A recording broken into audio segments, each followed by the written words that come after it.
And what Yeah. exactly is the process of creating this recycled skateboard? Is every part of it like recyclable, or like the wheels, like do you guys get them from somewhere else or anything?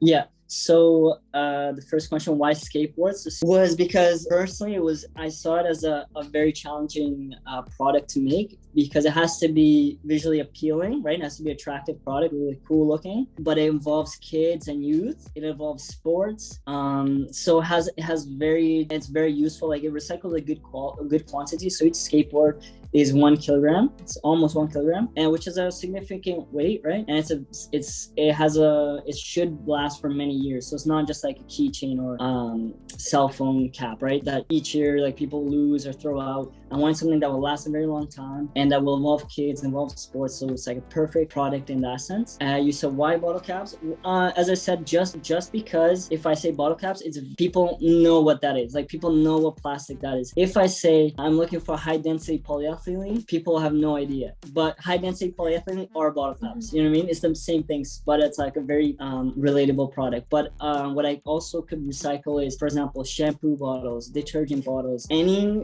bottle or plastic that is pretty much colored. They're almost all the same. 1 liter Coke bottles, those are PET bottles. Those I can't recycle. We have an aluminum mold that is the same shape. It's like the negative of the skateboard, right? And we have an oven, like a big pizza oven, about 1 meter by 1 meter. And we put the mold in, the aluminum mold, let it warm up, heat up. Then we shred the bottle caps, and we put a layer in the molds, about 200 grams. And then we put in the oven for about 10-15 minutes to let it melt. So it melts and it has the consistency of chewing gum. So it's not like liquid, but it doesn't burn. So this plastic has like a range about, I don't know, 20 to 40 degrees Celsius, where it's soft but not burning, not fuming and stuff like that. So if you keep it in there, you're perfectly fine. You're not gonna burn it, and it's very workable. So that's the goal. So it takes about 10 minutes to reach that temperature. Then we get another layer, and we put another layer of plastic, put it in the oven, let it heat up, take it out, and so on. So we do that about 5-6 times, and which takes about an hour, just over an hour. Take it out, put the other part of the mold, the top part, put it on top, and press with a hydraulic press, and squeeze it together, because it takes a lot of force. About 10 tons of force. And then I close the mold with some bolts and put in water, and just regular water in a bucket to cool down fast. So,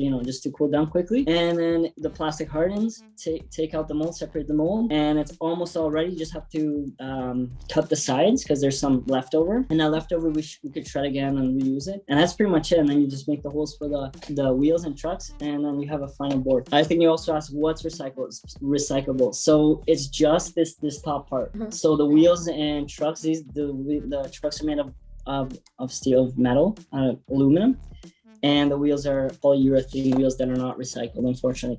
I did look for recycled wheels. I know I'm pretty sure they exist, like plant-based, vegetable oil-based wheels. However, here I couldn't find any. That's one side of the product is not 100% recycled. I noticed that like you guys have a lot of work that goes into manufacturing it. So do you guys have like different teams within your business, like a manufacturing team, a marketing team, and things like that? No. So I don't know. It might seem we're like a big company. We're super, super small. It's me and a couple guys that really help me on I guess business development and finding partners and people to do collaborations. But they're more about helping me and all the other NGOs and groups that were forming like a little ecosystem of projects. And then there's 2 guys that actually do the manufacturing with me. So I work with them. Like I'm doing the skateboards with them, with the goal that they could do it by themselves. So they're almost at that level, but I still, they still need me around there. And yeah, so that's where we're at. Currently I'm at the same time, it's a little tricky situation we're in, because all the skateboards are super involved. Like they're artisanal, like they're handmade, kind of made to order. So I can't, make a stock of 100 and sell to a store, because each one is doing different. There's no 2 the same. Even if I want, they're not gonna be 2 the same. So that also means like I'm not gonna do promotion and marketing to kind of sell at mass, because it's a little, even though I'm selling it at kind of market value, which is just over 100, which would be just over 100 Canadian. It's still kind of like an expensive product, and I'd rather sell it as a good, like, expensive product and personalized, like handmade, made to order. So right now we're pretty much made to order. So if I have an order for 5, we go make 5. If we don't have an order, we're not making any. Do you know what I mean? So we're at that level right now.